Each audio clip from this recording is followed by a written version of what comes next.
नमस्कार। आज हम बिहार आर्थिक सर्वेक्षण 2025-26 के आंकड़ों पर एक गहरी नजर डालने वाले हैं। जी, ये आंकड़े हाल ही में वित्त मंत्री विजेंद्र प्रसाद यादव ने पेश किए हैं। और जैसे ही हमने इन्हें देखना शुरू किया, एक बहुत ही दिलचस्प पहेली सी सामने आ गई। हाँ, एक ऐसी पहेली जो शायद बिहार की पूरी अर्थव्यवस्था की कहानी कहती है।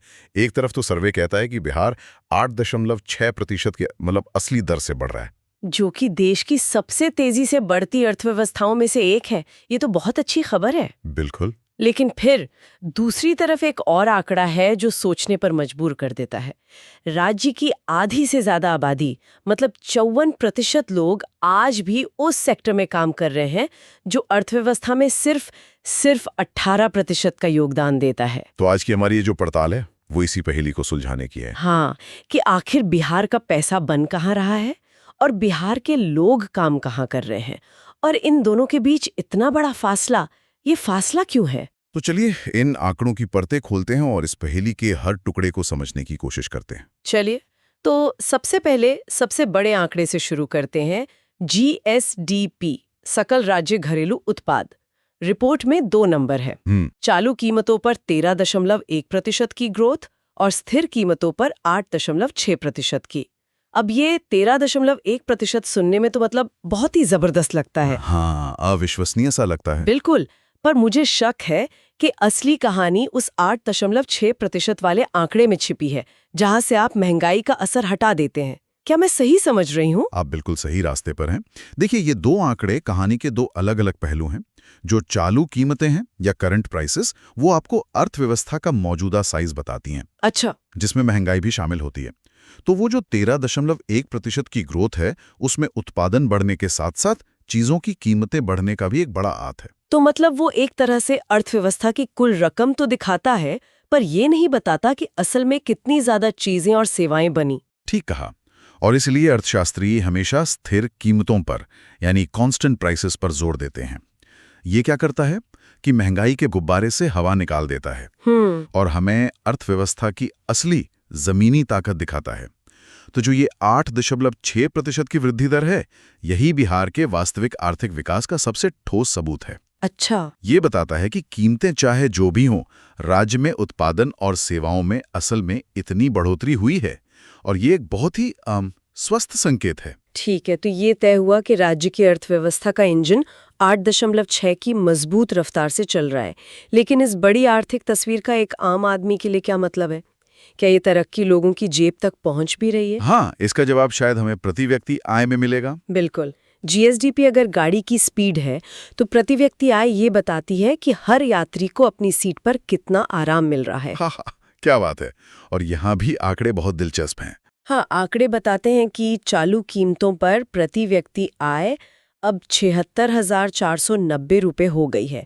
और मुझे याद है कुछ साल पहले ही 2020-21 में ये 46,412 रुपए थी। ये तो बहुत बड़ी छलांग है। निश्चित रूप से ये एक बहुत बड़ी छलांग है।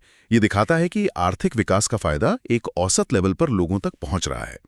लेकिन औसत शब्द यहाँ बहुत जरूरी है, क्योंकि ये अक्सर एक बहुत बड़ी असमानता हो छिपा लेता है। और मुझे लगता है मैं जानती हूँ आप किस असमानता की बात कर रहे हैं।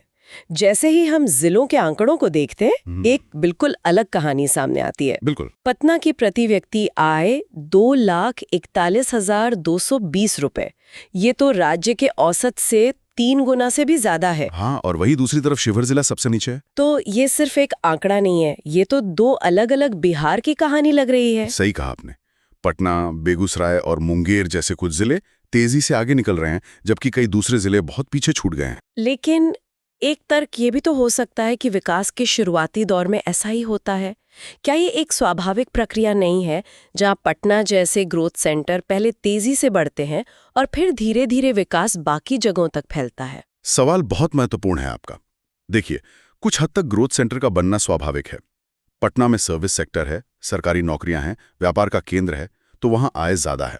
सही है। वहीं शिवहर जैसे जिले आज भी लगभग पूरी तरह से कृषि पर निर्भर है, जहां आय की ग्रोथ बहुत बहुत सीमित है। चिंता की बात यह है कि ये जो खाई है, ये कम होने के बजाय बढ़ती हुई दिख रही है।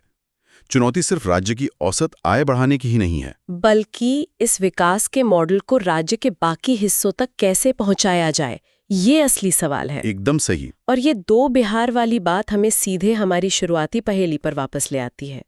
जिलों के बीच आय का ये भारी अंतर जरूर इस बात से जुड़ा होगा कि लोग अपना गुजारा करने के लिए आखिर करते क्या हैं। बिल्कुल। तो चलिए देखते हैं कि अर्थव्यवस्था का कौन सा इंजन सबसे तेज चल रहा है और कौन सा इंजन ज्यादा लोगों को अपने साथ लेकर चल रहा है। इसके लिए हमें जीएसडीपी के सेक्टोरल योगदान को देखना होगा। जी, यानी अर्थव्यवस्था के 3 मुख्य क्षेत्र कृषि, उद्योग और सेवाएं, इनका क्या योगदान है? तो आंकड़ों के मुताबिक जीएसडीपी में सबसे बड़ा हिस्सा तो सेवा क्षेत्र का है, मतलब टर्शरी सेक्टर, जो 54.8% का योगदान देता है। आधे से भी ज्यादा। हाँ, मतलब आधे से ज्यादा पैसा तो सेवाओं से आ रहा है। इसके बाद है उद्योग यानी सेकेंडरी सेक्टर 26.8% पर, और सबसे आखिर में है कृषि प्राइमरी सेक्टर, जिसका योगदान 18.3% है। तो ये आंकड़े एक आधुनिक होती हुई अर्थव्यवस्था का संकेत देते हैं, जहां खेती से ज्यादा महत्व सेवाओं और उद्योग का हो रहा है। लेकिन जैसे ही हम रोजगार के आंकड़े देखते हैं, ये पूरी तस्वीर मतलब सिर के बल खड़ी हो जाती है।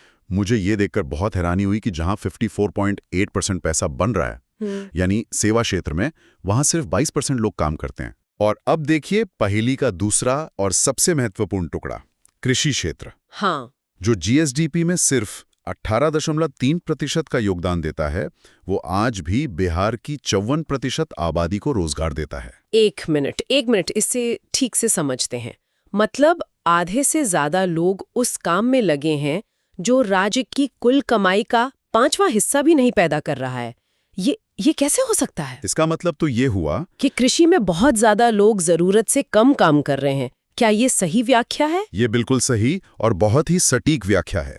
अर्थशास्त्र में इसे छिपी हुई बेरोजगारी या डिस्गाइज्ड अनएम्प्लॉयमेंट कहते हैं। अच्छा। जहां एक खेत पर शायद 2 लोगों की जरूरत है, वहां परिवार के 5 लोग काम कर रहे हैं।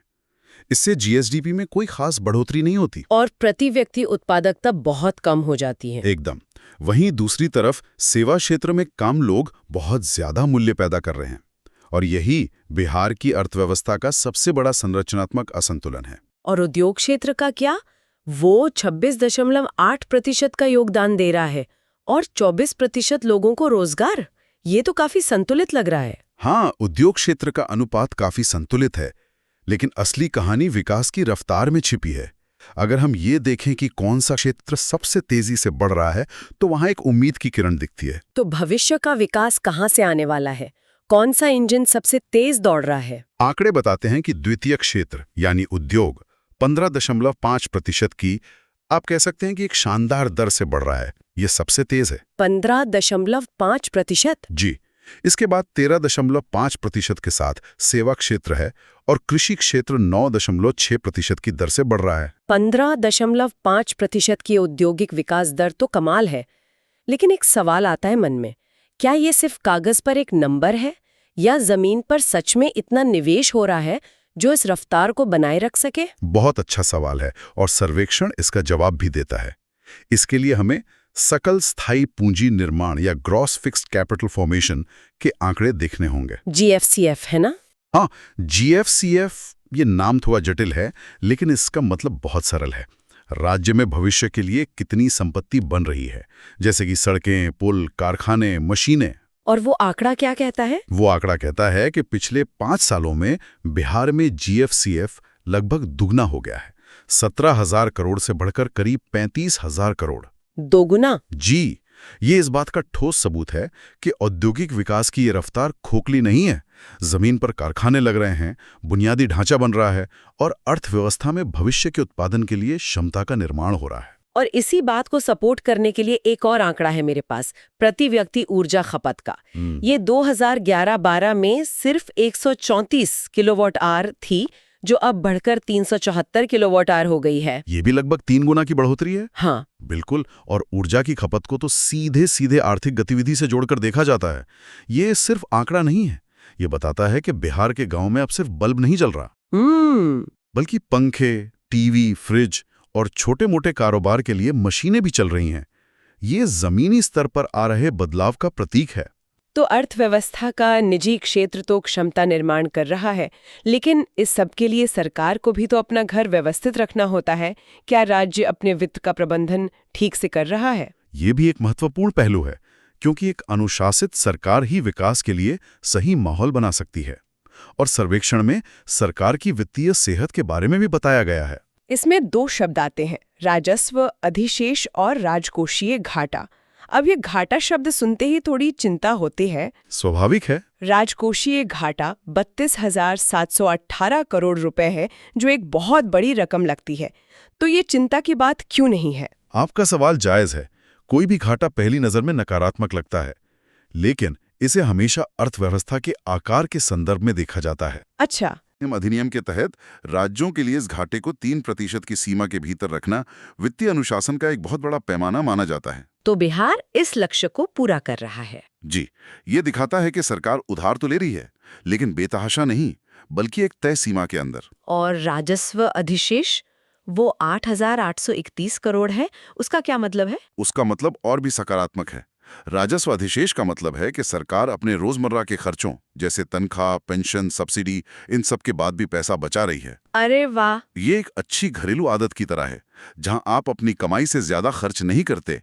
ये जो सरप्लस है, ये सरकार को पूंजीगत निवेश मतलब नई सड़कें और स्कूल बनाने के लिए अतिरिक्त पैसा देता है। बहुत बढ़िया। तो हमने जीएसडीपी की रफ्तार से लेकर आम आदमी की आय, अर्थव्यवस्था के असंतुलन, भविष्य के निवेश और सरकार की वित्तीय सेहत तक सब पर बात कर ली। अगर इस पूरी चर्चा को समेटना हो तो हम क्या कहेंगे? मुझे लगता है इसे यहाँ देखने का एक अच्छा तरीका है GPTF रूल, जो हमारे स्रोत में भी दिया गया है।